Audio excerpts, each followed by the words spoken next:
Qonağımızsa Təmiz Həyat Reabilitasiya Mərkəzinin rəhbəri, kimyəvi asıllıq üzrə mütəxəssis Tərlan Əliyevdir. Tərlan bəy, verilişimizdə xoş gördük sizi. Salamlayıram sizi, minnətdarlıq edirəm, təşəkkür edirəm ki, məni çağırdığınıza görə izləyicilərimizi də salamlayıram. Siz də sağ olun ki, vaxt tapıb gələ bilmişsiniz. Tərlan bəy, siz özünüz də keçmiş asılısınız. Təbii ki, buna qayıtmaq, həmin o dövrü yenidən yaşamaq ağırdır, amma düşünürəm ki, izləyicilərimiz üçün həm bir motivasiya olar, həm də bir ibrət dərsi olar sizin həyat tarixçənizi eşitmək. Bəli, çox sağ olun. Yəni, xanım, mən belə deyim də, 38-39 yaşım var, 15 il mənim istifadəm olub, həm narkotikdən istifadə eləmişəm, həm də oyun asıllığım olub. 15 il istifadəm olub. Bu 15 ildə yəni mən dibləri də görmüşəm. Mənim üçün yaxşı vaxtlarımdan belə deyim də bu mənim üçün belə birinci dost olub, sonra düşmən olub, sonra məni köləsinə çevirib belə deyək. Çünki asıllıq beləncə başlayır insanda. Həm məndə alkoqolizmə də meyllilik olub. Yəni bunların üçü də olub məndə. Yəni necə oldu ki, ümumiyyətlə bu burulğana düşdünüz? Kifayət qədər gənc yaşında olub da bu. Bəli, kifayət qədər gənc yaşımda olub. Belə deyim, yəni mən ümumiyyətlə gənc yaşlarımda ümumiyyətlə siqaretə meyliyim olmayıb, idmanla məşğul olmuşam. Sadəcə olaraq o nəyisə günahlandırmaq istəmirəm. Bəzi travmalarım ki var idi. Məndə meyillilik yarandı bir müddətdən sonra. Ətrafda olan o bəzi insanlar ki var, onlara qurğuna düşmək istədim. İstifadəmi mən başlamışam yüngüldən, sonra yavaş-yavaş başladı məndə ağır proseslər getməyə. Sonra bəs nə vaxt başa düşdünüz ki, bu yoldan geri qayıtmalısınız? Mən hardasa bir 15 il, çünki elə şeylər var ki, mən deyirdim ki, o maddələri mən istifadə eləmərəm. Mən bir də baxdım ki, mən onları istifadə edirəm. Üst tutum reabilitasiya mərkəzinə. Və oradan da başladı sizin artıq xilas yolunuz. Bəli, bəli, reabilitasiya. Ondan qabaq məni dəfələrlə, yəni mən istəmişəm müalicə olunum. Məni evdə də müalicə eləyiblər, anonim şəkildə xəstəxanalarda da olmuşam, psixiatrlar da mənimlə məşğul olublar. Təəssüflər olsun ki, bacara bilmirdim. Çünki mənə bir müddət izolyasiya lazım idi. Mən də onu heç vaxt başa düşmürdüm. Bilmirdim ümumiyyətlə reabilitasiya mərkəzi nədir, reabilitasiya mərkəzi nə üçündür. Mən elə birinci düşüncə, mən ümumiyyətlə özümü narkoman kimi görmürdüm, başa düşürsünüz. Mən də inkar o qədər böyük idi. Mən elə bildim ki, mən istədiyim vaxtı bunu dayandıra bilərəm. Siz deyirsiniz ki, kimyəvi asıllıq üzrə mütəxəssissiniz. Bəli. Bunun özü də çox maraqlı bir ifadədir. Yəni, nəyə əsasən belə deyirsiniz? Bunu öyrənmişsiniz, oxumusunuz, yəni ali təhsil almışsınız bu sahədə? Yoxsa yəni, keçdiyiniz yol sizə, belə deyək də, əsas verir ki, özünüzü bu cür təqdim edəsiniz? Yox, xanım, belə ali təhsil almışam, amma o üzrə ali təhsil almamışam. Mən, misal üçün, Azərbaycanda təlimlər keçirdim. Mən, belə deyim də, reabilitasiya mərkəzində bitirəndən sonra həmən ikinci mərhələ adaptasiyanı keçdim, volonter oldum. Volonter olandan sonra, yəni könüllü deyirlər də volonter. Volonter olandan sonra mən orada konsultant işləməyə başladım. Hardasa bir 2 ilə yaxın konsultant işləmişəm həmən mərkəzdə. Sonra orada məsləhət gördülər, proqram rəhbəri oldum. Sonra da oranı təhvil verdilər, mən oranı direktor oldum, belə deyək. Həmən ərəfələr ərzində mən misal üçün bu şeyə, yəni həqiqətən baxdım ki, əgər mən bu işi davam elətdirirəmsə, mən bu işi biraz keyfiyyətli eləməliyəm. Təbii. Mənim həvəsim yaranmışdı bu insanları xilas eləmək üçün. Çünki özüm çox o qədər yəni problemli həyat yaşamışam ki, yəni bu 15 il içində. Mən bu insanlara istədim kömək eləmək istəyirəmsə, mən bunu biraz həm belə deyək də keyfiyyətli, professional olması üçün Azərbaycanda misal üçün çoxlu sayda təlimlər keçirilib. Gəliblər, Ruslan Malatsov olub, 8 modul keçib. O təlimlərdə iştirak eləmişəm. Sonra Aleksandr Saviskinin təlimlərində olmuşam. Rusiyadan gəliblər də? Bəli, Rusiyadan olublar. Onların hamısının birinin institutu var, birinin məktəbi var. Onlar yəni başqa bir ölkələrdə də təlim keçmiş insanlardır. Onların misal üçün öz şeyləri gəlib, burada təlimlər keçiblər. Mən o təlimlərin hamısını keçmişəm. Belə də misal üçün internetlə də öyrənirik. Bizim öz təlimçilərimiz də bu gün reabilitasiya mərkəzində o şeylərdən təlim alırlar ki, öyrənsinlər, düzgün formada sağalma prosesi apara bilsinlər, keyfiyyətli olsun. Gözəl. Siz psixoloq kimi təhsil almısınız? Yox, psixoloq kimi təhsil almamışam. İdman akademiyasını bitirmişəm. Orada hardasa uyğundur. Məşqçilikdə mən misal üçün oranın idmançıların psixologiyasına aiddir. Amma hal-hazırda misal üçün İstanbul Universitetə sənəd verim, tezdən psixologiya oxumaq istəyirəm. Yəni bu sahədə gəlişmək istəyirsiniz? Bəli, bəli, inkişaf eləmək lazımdır. Bu elə bir şeydir ki, yəni burada inkişaf yoxdursa, heç bir formada sən çünki bu şeyin özü də narkotik vasitələr bugünkü gündə kimyəvi narkotik vasitələr var, Sintetik, günü-gündən bəli. inkişaf eləyir. Başa düşürsüz? Doğrudur. Olan tərkibini dəyişirlər, insanların düşüncələri tamam fərqli formada olur. Yəni 5 il, 10 il bundan qabaqki narkomanla indiki narkomanın arasında yerlə göy qədər fərq var. Elədir. Çünki psixoloji daha ağır pozuntular yaradır, başa düşürsüz? Həm də ümumiyyətlə bu reabilitasiya mərkəzi belə bir şeydir ki, mən həmişə xoşlamışam da. Yəni mən o modulları keçdikcə mən gördüm ki, bu ümumiyyətlə Azərbaycanda bu təzə yaranıb da, başa düşürsüz? Onlar özləri məsələn etiraf edirdi ki, Azərbaycanda böyük inkişaf gedir, amma bunu daha inkişaf etdirmək üçün daha da nəyisə öyrənmək lazımdır. Təbii. Bəs sizin reabilitasiya mərkəziniz artıq neçə ildir fəaliyyət göstərir? Bizim reabilitasiya mərkəzi, həmin reabilitasiya mərkəzi 4-5 ildir fəaliyyət göstərir. Mən orada direktor olaraq 1 ildən yuxarıda direktoram. Belə də 2 il konsultant işləmişəm. Çox gözəl. Yəni ailələr övladının və ya yaxınının kimyəvi asıllıq bataqlığına düşdüyünü sizcə ilk olaraq hansı gizli davranış dəyişikliyindən anlaya bilər? Təbii ki, hər şey ailədən başlayır da. Bəli. Övladı gərək birinci ata-ana görsün ki, bunda nəsə problem var ki, ondan sonra artıq sizə yönləndirsinlər. Bəli, bəli xanım. Yəni bu təbii haldır ki, birinci növbədə bu başlayır disfunksional ailələrdə olur çox. Bəli. Belə ailələrdə də olur, adi insanlarda da olur, amma disfunksional ailələrdə daha çox olur. Həmən uşaq öz başına həyat tərzi sürürsə, təbii ki, o tələlərə gəlib düşəcək. Başa düşürsüz? Birinci növbədə valideynlər övladlarını düzgün formada nəzarət etməlidir. Güdməli deyil, nəzarət etməlidir. Əgər onda kimyəvi asıllılıq başlayıbsa, yəni narkotik vasitələrdən istifadə edirsə, hər hansı fərqi yoxdur, dərman ya narkotik, o insanda təbii ki, dəyişikliklər baş verəcək. Yəni onun əgər yatmırsa həmən insan, arıqlayırsa, davranış pozu, aqressiyası çoxalıbsa, Özünə qapanırsa, ay sağ olun. Yəni belə şeylər baş verirsə, birinci növbədə mütəxəssisdən qabaq bu üçün də Allah'a şükür apteklərdə testlər var. Amma testlər həmən uşaqlarda da testlər var. Əlbəttə ki, narkotik testlər var. Test edib yoxlaya bilərlər. Ya aparıb misal üçün hansısa narkoloqun yanında yoxlasalar daha yaxşı olar. Çünki həmən uşaq testdə də alada bilər istəsə. Testdə necə yəni belə necə çıxır ki, yəni necə başa düşmək olar? Testdə ona görə deyirəm ki, narkoloqun yanına aparsalar daha yaxşı olar. Orada testdə məsələn internet zamanəsində bu gün də internetdən də baxıb öyrənmək olar. Orada bütün bölmələr var. Məsəl üçün 12 bölməsi olan var. Orada dərmanlar da göstərir, marixuana da göstərir, obrus narkotiklərin hamısının bölmələri var. Onu analiz edən kimi 5 dəqiqəyə göstərir hamısı. Çox maraqlıdır həqiqətən. Bunu bilmirdim, etiraf edeyim. İnsanı asılılığa sürükləyən əsas səbəb maddənin özüdür, yoxsa daxildəki psixoloji boşluqlar və travmalar daha həll edicidir sizcə? Daxildəki boşluq emosional ağrılardır, ən əsas ağrılardır. İnsanın emosional ağrıları ki var, travmalar baş verir. Hansısa travmalardan da ola bilər, travma olmaya da bilər. Başa düşürsüz? Maraqdan da ola bilər də. Maraqdan da ola bilər. Yəni mən bunu demək istəyirəm ki, bu misal üçün dövlət dəstəyi olsa, ən birinci bunu fundamental formada bunu həll etmək lazımdır. Məktəblərdə misal üçün xarici ölkələrdə belə bir təcrübə var ki, məktəblərdə tam olaraq bunun təlimi keçirilir, dərsliyə salınır.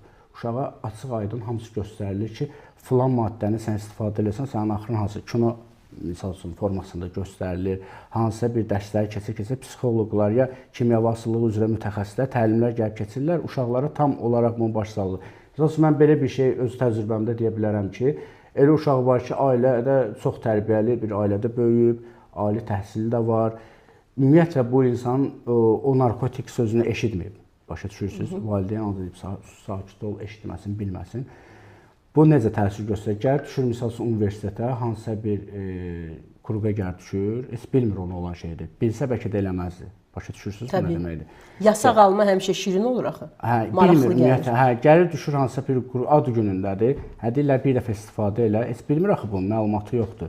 Amma xarici təcrübə onu göstərir ki, bunu insanın beyninə, bilirsiniz necə? Yəni bunu uşaqlıqdan öyrətmək lazımdır ki, bu bilməlidir ki, bunun axırı hansı yerə gətirir, çıxardır. O onda seçim onun öz əlində olacaq. Eləyəcək yoxsa eləməyəcək. Yoxsa eləməyən ya da ki o bayaqlar dediyim kimi misal üçün disfunksional ailələrdə ki olur, öz başına həyat yaşayır, onun travmaları olur. Ya ata misal üçün alkoqolik olur, ya ata ilə ana dalaşır bütün günü. Uşaq başlayır qıraqdan nəsə axtarmağa. Başa Ümumiyyətlə, düşdünüz? yəni maarifləndirmə çox vacibdir. Bəli, bəli. Maarifləndirmə çox vacibdir. Uşaqlar biraz gözü açıq böyüdülməlidir. Bəli, gözü açıq böyüdülməlidir, bilməlidir ki, bunun axırı. Çünki inkişaf elədikcə narkotiklər də başlayır inkişaf eləməyə. Əvvəlki sayda mən misal üçün öz istifadə vaxtımda mən heç bu qədər misal üçün xanımların istifadə elədiyini görməmişdim. Çox təkdən bir görürdüm. Az yaşlı uşaqların bu qədər istifadəsini Çox ən dəhşətlisi odur. İndi çox belə yəni pis formada inkişaf edib belə də narkomaniya belə deyim. Təbii. Son illər elə özünüz də dediniz, kabusa çevrilib artıq bu sintetik narkotiklər. Bəli, bəli. Bu patıdır, şüşədir və s. kimi, yəni bu dəhşətli şeylərdir bunlar. Beyində və psixikada bunlar hansı geri dönməz, yəni proseslər yaradırlar, hansı yəni fəsadlara səbəb olurlar? Bunlar narkotik deyil də, belə deyək. Bunlar psixotrop maddələrdir. Psixotrop maddələr tam kimyəvi formada hazırlanır. Yəni tam ki, bu insanın birbaşa mərkəzi sinir sisteminə təsir eləyir. İnsanın beyni, yəni asıllıq xəstəliyi beyin xəstəliyidir də, bildiyiniz qədər. İnsanın mərkəzi sinir sisteminə işləyir. Orada mərkəzi sinir sistemində bəzi yerlər ki var, insanın həyat fəaliyyətini, endorfindir, dopamindir, serotonindir. Tam elmi dildə istəmirəm çox şeylər danışım. O formaları vurur, dağıdır. Həmən sistemlər ki, o insan fəaliyyətini dəyişir, başlayır asıllıq başlayır insanda formalaşmağa. Yəni asıllıq o deməkdir ki, emosiyaları dəyişir insanın. Düşüncəni biz misal üçün öz reabilitasiya mərkəzimizdə bu mənəvi xəstəlikdir həm də bunun elmi tərəfdən də var, başa düşürsüz? Həm elmi tərəfdən var, həm mənəvi tərəfdən var. Elmi tərəfdən odur ki, beyində həmən dediyim o motivasiya sistemini vurur, dağıdır. Başlayır insan belə deyək də, yəni ki, normal insan sevinəndə həmən serotonin vasitəsilə sevilir. Onu Allah Taala verib insana ki, onu sevinsin, başa düşdünüz? Amma o narkotik istifadə edən insanda, ya iqranı, ya oyun oynayan insanda həmən içkini içən insanda həmən vubrus başlayır beyində baş verməyə. O da həmən şey istifadə olmasa, o insan üçün həyatda maraqsız bir həyata çevrilir. Başa düşdünüz necə? Yəni bunu bütün demək olar ki, əksər mütəxəssislər deyir. Bu yaxınlarda yenə də bir video çıxdı qarşıma. Türkiyəli mütəxəssis də bunu deyirdi ki, bu narkotik vasitələrin təsirindən insanda müəyyən yəni hallar baş verir də, belə deyək, orqazma qədər. Yəni adi insanda misal üçün bu bir neçə dəqiqə, 2-3 dəqiqə davam edir, amma narkotik istifadəçisində elə olur 8 dəqiqə davam edir. Bəli. Eyni zamanda da digər də şəhvət hissi falan. Yəni sonra da onlar əlbəttə ki, bu insanı ölümə məhkum edir də. İstər-istəməz o çox olanda insanın bütün o siz dediyiniz sistemlərini dağıdır və onun orqanizmini də sıradan çıxarır və onu impotensiyaya qədər gətirib çıxarır. Bəli, çox. Yəni psixoloji dəlil də eləyə bilər onu. Siz dediyiniz olan hamısı var. Qaraciyər steroiddan çıxa bilər, seroz xəstəsi ola bilər. Yəni hər bir formada bu səni öldürür. Hansı bir yolla olur olsun. Yəni bugünkü də mən deyirəm ki, misal üçün kasıb insan varlı insandan daha çox yaşayır. Elədir. Başa düşürsüz? Yəni varlı insan dozanı artırdıqca bu daha tez ölür. Başa düşürsüz necə? Təbii. Yəni bu həm psixoloji, həm fiziki, həm mənəvi formada səni vurur da narkotik. Təbii, həm də yan təsirləri də olur. Yəni onun psixoloji problemlər yarada bilər. Bəli, düşüncələr dəyişir, şizofreniyaya qədər gətirib çıxara bilər. Bəli, ikili diaqnoz olur. Yəni o pozuntular yaradır. Biokimiya beyində dəyişilir. Həmən o mərkəzi sinir sisteminə yaxın olan maddələr ki, belə demək, dopamindir, endorfindir, serotonindir. Bunlar mütləq lüboy insanda, istənilən insanın fəaliyyətini, funksiyalarını dəyişən bir şeydir. Yəni insanı idarə edən nədir? İnsanın beynidir, düzdür? Təbii. Həmən şeylərdə o dəyişiklik baş verirsə, həmən insan ancaq o ilə başlayır yaşamağa.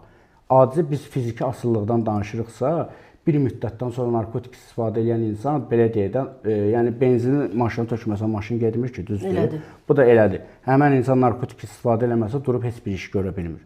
Amma onun da geci tezi var da. Əlbəttə ki, geci tezi var. Onsuz da o tolerantlıq artdıqca, doz artdıqca bu insan yəni ağrılar da böyüyür, bədəndə yaralar da çoxalır. Yəni psixoloji tərəfdən də ki, siz dediyiniz kimi şizofreniya kimi gətirib çıxardır. Təbii. Narkotik asıllıları çox vaxt xəstə olduqlarını şiddətlə inkar edirlər. Onları müalicəyə yönləndirərkən ailələr hansı kritik və təhlükəli səhvlərdən qaçmalıdırlar? Çox gözəl mövzudur. Mən bu barədə misal üçün öz səhifələrimdə də danışmışam. Ən əsas bu sistematik xəstəlikdir də, belə deyək, yəni ailə xəstəliyidir.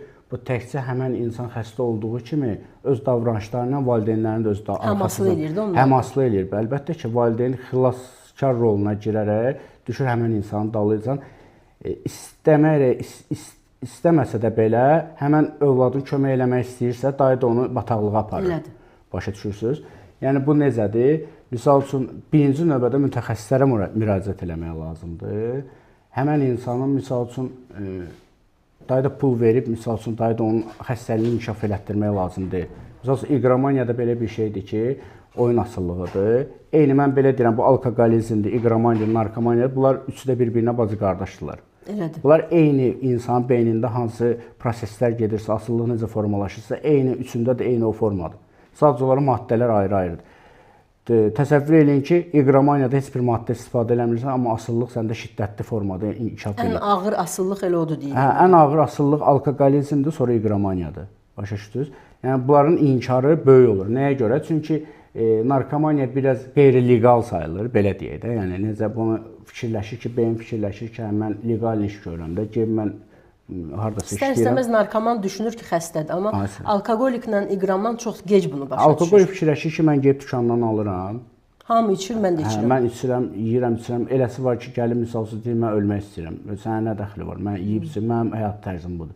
Ciyər serroz olub, 5 gün öləcək. Amma narkoman o sözü deyə bilmir. Narkoman hardasa o dibləri yaşayır axı, başa düşürsüz? Onun yaşadığı həyat tərzi onu hardasa qəbullandırır. Narkomanın inkarı biraz tez qırılır. Çünki o daha çox diblər yaşayır. İnkarı yəni o mən xəstə deyiləm inkarından. Mən xəstə deyiləm Aysa.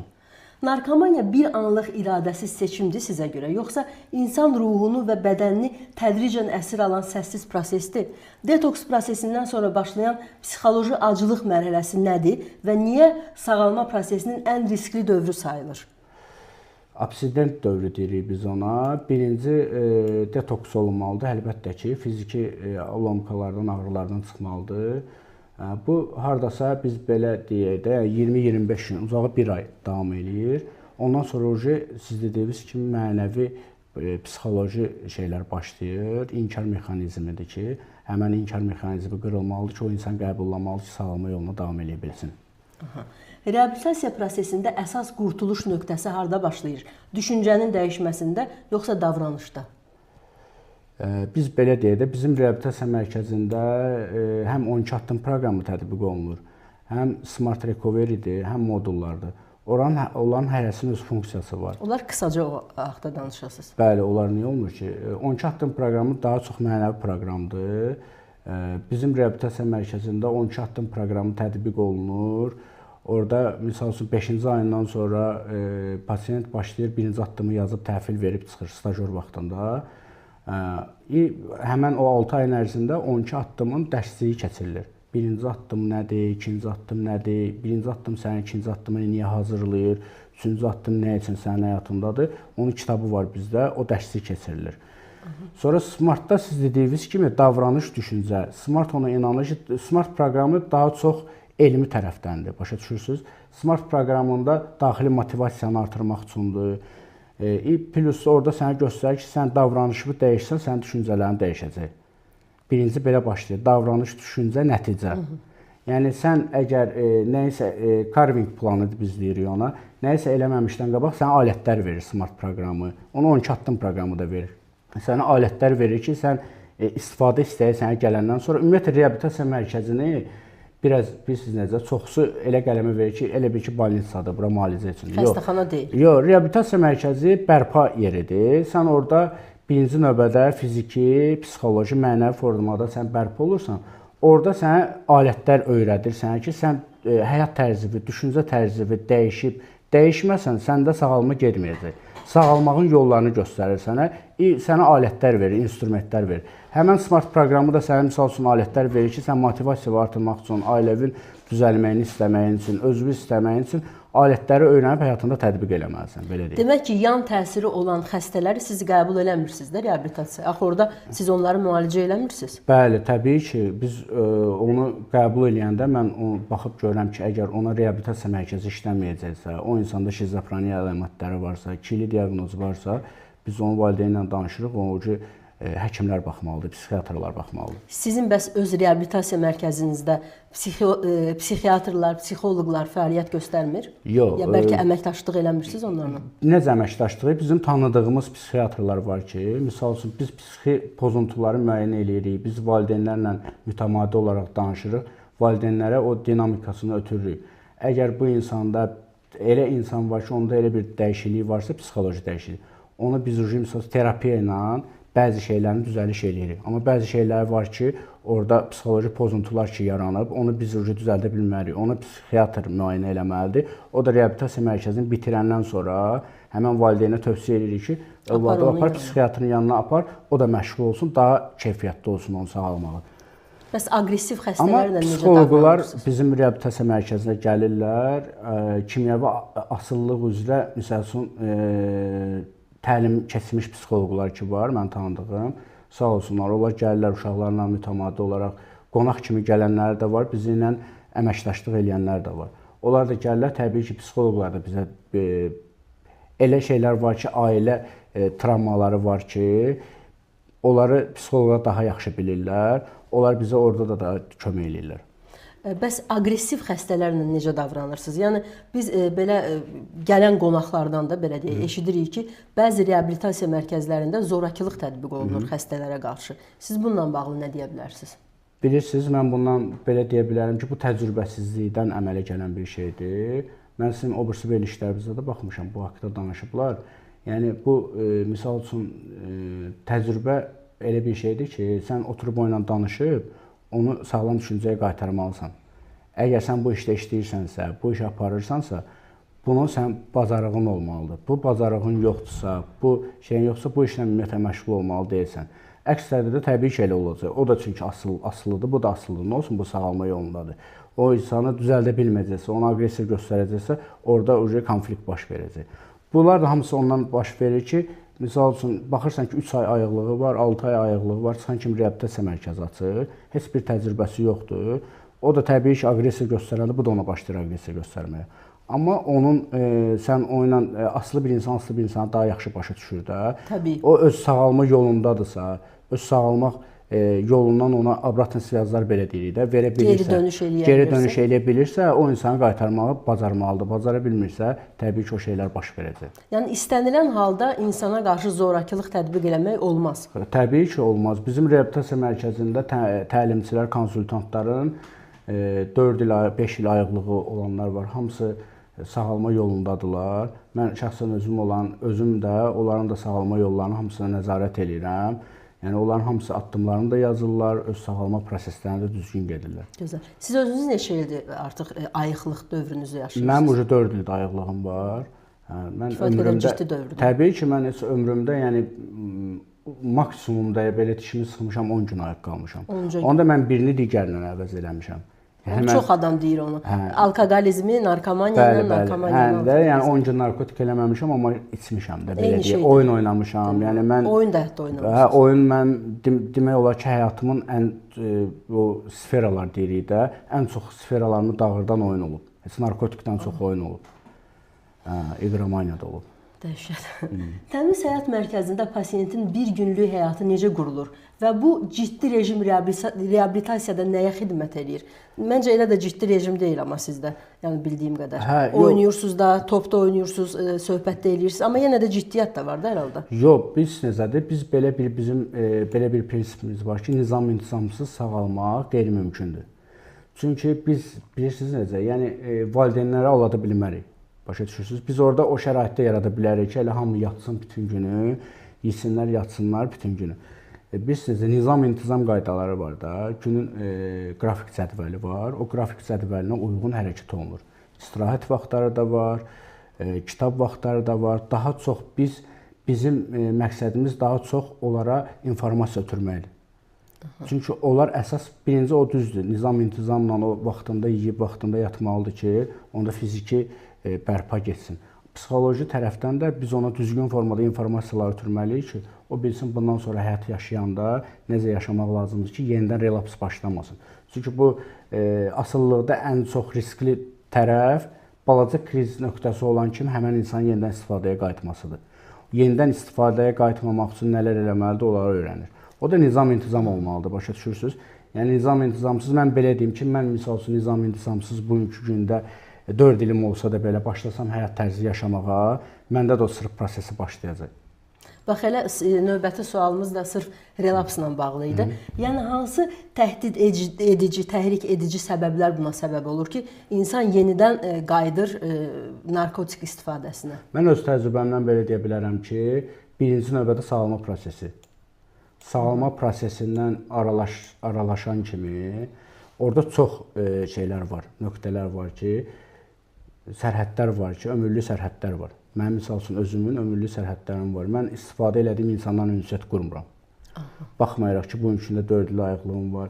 Mən sadəcə olaraq o mənə zəng eləsə, mən onu sağalma yoluna dəvət edə bilərəm bir dəfə. İkincidə o mənə yıxsa ki, mənə pul at, ya nə bilim, mənə kömək elə, mən ondan əlaqəni kəsirəm. Bu dediyiniz öz başına həyat tərzi yaşamaqdır. Sonra yenə təzədən belə deyək də, öz başına həyat tərzi nədir? Misal üçün belə deyək də, dağıcı davranışların təzədən başla. Sağalma prosesindən çıxan kimi inam başlayır itməyə həmən asılı bir insanda. Yəni inamın olmasa da sən heç vaxt sağalmaq istəməyəcəksən. 4 təkərimi mən istifadə edirəm bu üçün də. Yəni nə lazımsa sağalmağım üçün edirəm. Mən əgər olay eləməsə, məndə sırf proses başlayacaq, sırası yəni o şey qırılma prosesi başlayacaq. Bəli. O 4 təkər dediyiniz, yəni yəqin yasaqlarla bağlıdır da. Hər kəs üçün eynidir o, yoxsa fərdi yanaşılmalıdır bu məsələyə? Tam sizin yasağınız tutan müəyyən bir şeydir, başqa adamın başqa bir asılınınki, amma başqa bir biz ona qadağa kimi qoymuruq. Biz necə reabilitasiya mərkəzini bitirəndən sonra biz onun 6 ayda yaşadığı həyat tərzini demək olar ki, hamısını öyrənirik. Başa düşürsünüz? Yazdığı tapşırıqlardan, danışdığı fərdi yanaşmalardan, biz oturub onlarla da valideynlərlə də bütün nə lazımdırsa kompleks şəkildə biz onu demək olar ki, həyatını bilirik. Biz sadəcə o tövsiyə edirik. Biz heç bir qadağa qoymuruq. Biz sadəcə o tövsiyə edirik ki, misal üçün sən 3 ay, mən onu 10 ay saxlamışam. Çünki bilmişəm ki, mən 20 manatdan artıq pul olsa, mən hardasa allada bilər, məni çaşdıra bilər. Başa düşürsünüz?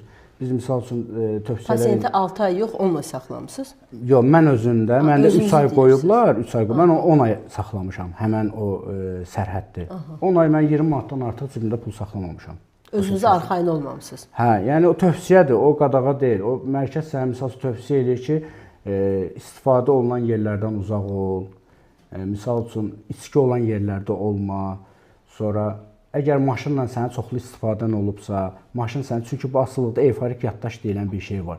Təəssüflər olsun ki, həmən o eyforik yaddaş ki var insan beynində, o sənin pis vaxtları yadda saxlamır. Narkotik istifadəsinin dırnaqarası yaxşı vaxtlarını sənin beynində başlayır saxlanıc eləmək. Eyfariyaya düşdüyün o vaxt. Eyforik yaddaş deyirik biz ona ki, həmən eyforik yaddaş da mexanizmdir. O xoda düşəndə həmən insan tiaqanət edəndə həmən anın ən yaxşı şeyləri başlayır sənin yadında saxlamağa. Dırnaqarası yaxşı vaxtlar. Ona qayıtmaq istəyirsən. Və sən fikirləşmirsən ki, sən bunu istifadə eləmək üçün hansı oğurluq eləmirsən, sən bu 5000 misal üçün pul udmusan, hardan gəlib kreditlə pul götürüb oynamısan, bu şeylər yadda qalmır. Amma sənin utduğun o vaxtlar yadda qalır, başa düşürsünüz? İstifadə elədiyin yaxşı şeylər yadında qalır, dırnaqarası və belə deyək. Anlayıram. Təbii ki, pasiyent gec-tez evə gedəcək də, ailəsinlə üzləşəcək, ailəsinlə yenə də bir yerdə başlayacaq yaşamağa. O zaman ailə özünü necə aparmalıdır? Yəni, daimi nəzarət olmalıdır, yoxsa dost kimi davranmalıdır? Yəni, o qızıl orta deyirlər, onu necə tapsın ailə ki, yəni, onun o əzizi, tutan övladı, həyat yoldaşı yenidən qayıtmasın narkotikə? Baxın, xanım, mən yenə deyirəm, bu reabilitasiya mərkəzi çox çətin bir prosesdir. Reabilitasiya mərkəzinin strukturu elə qurulmalıdır ki, orada kimyəvi asılılıq üzrə də mütəxəssis olmalıdır. Orada həm asılılıq üzrə də mütəxəssis olmalıdır. Orada 4 cür təlimçi varsa, hərəsinin öz funksiyası olmalıdır. Həmən o həm asılılıq üzrə mütəxəssis bilməlidir, valideynlə nə danışmalıdır ki, bu dediyim kimi, həyat tərzi necə yaşayıbsa, ona uyğun. Ümumiyyətlə, valideynlərlə işləyirsiniz siz ayrıca? Təbii ki, mən özüm ən çox valideynlərlə mən işləyirəm. Bizdə təlimçilər var, onlar işləyir. Valideynlər təəssüflər olsun ki, istifadəyə qayıdan pasiyentlərin 70-80% valideynlərin səhvlərinin ucbatından qayıdırlar. Siz inanırsınız ona? Deyir ki, misal üçün olmaz, pul, bax, belə deyim, 10 manat pul olmalıdır da bu insan. 3 ay bu qrançanı saxlamalıdır ki, bunun adaptasiya vaxtı gedir. Birinci mərhələ reabilitasiyadır, izolyasiya olunur həmin insan, reabilitasiya keçir, bərpa keçir. İkinci mərhələsi isə 3 gün evdə olur, 3 gün orada olur. O olur adaptasiya vaxtıdır. Ən çətin mərhələ həmin adaptasiya vaxtıdır ki, həmin o vaxtda o insan özünü qorumalıdır, belə deyim. Misal üçün nələrsə sənə tövsiyələr qoyulubsa 3 ay maşın sürmə.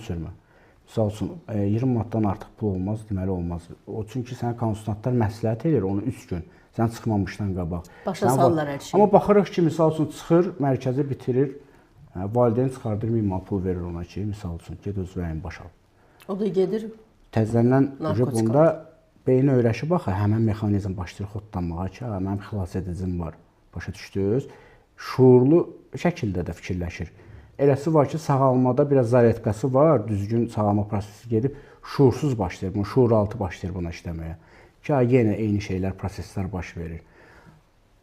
Sadəcə o valideynin bir mövqeyi olmalıdır. Sən sağalacaqsansa mən sənin yanındayım. Yoxsa da yox. Yoxsa da yox. Yoxsa necə yox? Yəni yenə də mən sənin yanındayım. Sadəcə olaraq mən səninlə artıq pul verəndəyim. Sən mərkəzdə gedib nələri öyrənmirsən? Sənin öz məsuliyyətlərin var. Birinci sənin məsuliyyətin nədir? Sağalmaqdır.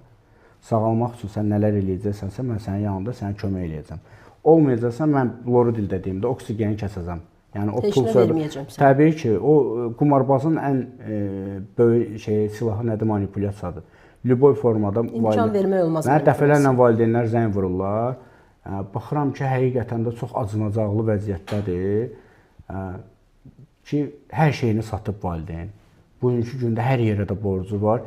Yenə də mənə yığır, deyir ki, mənə kömək elə, mən övladımı deyir, mənə təhdid edir ki, yeb öldürəcəm özümü. Mən neyniyim? Qorxur o da. Verim pulu. Deyirəm, xanım, yəni əslində verməli deyilsiniz də. Yəni sən sadəcə olaraq əgər deyirsə, görürsünüz ki, həqiqətən bu sizə aldatmırsa, manipulyasiya eləmirsə, aparın psixiatra. Aparın hansısa bir həkimin yanına, ya gətirin reabilitasiya mərkəzinə, ya bizim yanımıza aparmırsa, harasa aparın. Bu insan birinci növbədə sağalmalıdır. Onsuz da siz bu pulları verdikcə bu insan yenidən onsuz yol açırsınız da belədir. Əslində bizim verilişimizin vaxtı bitir, amma mən istərdim bir məqama siz xüsusi, yəni belə deyək də, diqqətini cəlb eləyəsiniz bizim izləyicilərin, həm də açıqlama verəsiniz. Yəni 12 addımla bağlı müxtəlif fikirlər səsləndirilir. Sizdən əvvəlki bizim qonağımız da həmçinin 12 addımla bağlı biraz fərqli fikirlər səsləndirdi. Yəni bu 12 addım prosesi, proqramı özü ümumiyyətlə nədir? Yəni və bu reabilitasiya prosesində onun əhəmiyyəti nədən ibarətdir? Sizdə bu proses necə həyata keçirilir? Amma qısaca mümkünsə zəhmət olmasa. Bəli, mən vurğuladım. Bizdə onun dərsliyi keçirilir. Bəli, bayaq dediniz, amma biraz daha detallı desəz, yəni müəyyən bir çaşqınlıq yaranır izləyicilərdə. Tutalım, hansısa bir qonağımız gəlir, 12 addım proqramını tərifləyir, onun ən belə qabaqcıl tərəflərindən danışır. Kimsə də gəlir, deyir ki, yəni bu proqram işləmir də demək olar. Həmən insanın, xanım, bilirsiniz nədir? Bu çox effektiv bir proqramdır. 12 addım proqramı 1952-ci ildən yaranıb. Yəni bu dünyanın ən öndə gedən ölkələrində bu proqram tətbiq olunur. Bu üçündə yəni anonim narkomanlarla bağlı da olub bu, daha doğrusu alkoqoliklərlə bağlı olub, sonra artıq narkomaniyaya gəlib. Sonra artıq narkomaniyaya gəlib. Yəni bunu reabilitasiya mərkəzində biz bugünkü gündə mən baxıram ki, misal üçün elə insanlar var danışırlar, amma bilmirlər, xəbərləri yoxdur ki, hansı mərkəzdə hansı proses gedir. Bəli. Bizim mərkəz, mən misal öz mərkəzimizdən deyə bilərəm. Bizim mərkəzimizdə həmin o mənəvi prinsiplər ki var, o prinsiplər öyrədilir insanlara, tətbiq olunur insanlara, həmən birinci addımı yazıb çıxırlar. Plus da həmən dərsliklər keçirilir bizdə. 12 addım ümumiyyətlə nə üçündür? 12 addım həyatında tətbiq eləyəndə sən hansı mənəvi dirçəlişi yaşayacaqsan, olan hamısı dərsliyi keçirilir bizdə belə. Mən belə əgər səhv başa düşmürəmsə, 12 addım insanın sadəcə xəstə olduğunu dərk eləyib, onu qəbul eləyib və sağalma yoluna qədəm basmaq üçündür də. Bəli, orada detallı çoxdur. Onu otursaq, danışsaq günlər bəs eləməz. Hər addımın öz böyük bir funksiyası var. Yəni o şeyləri ki, öyrənmək üçün yenə deyirəm, kitab var. Biz o uşaqlara dərsliklər keçirilir orada. Yəni həmin 12 addım tətbiq olunur orada. Demirəm, bütün bugünkü gündə bizdə yenidən istifadəyə qayıdan insan var, 5-ci addımı yazır. Amma 6-cı ay, misal üçün 6 ay... 12 addımın 12-sini də yazan heç elə bir xəstəniz olub nə vaxtsa? Yox, bizim olmayıb, amma cəmiyyətdə yetərincə insanlar var ki, bu gündə böyük inkişaf gedir ki, ikinci səfər yazanlar var. Deməli elə də asan bir şey deyil 12 addımın hamısını eyni vaxtda o 6 ayın içində yazmaq. Təbii ki, yox, biz 6 ayda mən demirəm 12 addımın hamısı yazılır, amma birinci addım yazılır bizim mərkəzdə. Bu qanuni şəkildə. Birinci eşdə birincidən başlayır, ona görə yazılır. Amma çoxlarında olmur. Bizim mərkəzdə məsələn birinci addım yazılır, sonra təhvil verir, sonra çıxır. Yəni elə reabilitasiya mərkəzi var ki, heç orada birinci addımda yazılmır, elə çıxır. O olur, eləsinlər də var yəni. Çox maraqlıdır. Yəni bu əslində geniş bir mövzudur. Yəqin ki biz Mən o verilişə baxdım, orada deyir misal üçün xristianlıqdan zətdən danışırlar.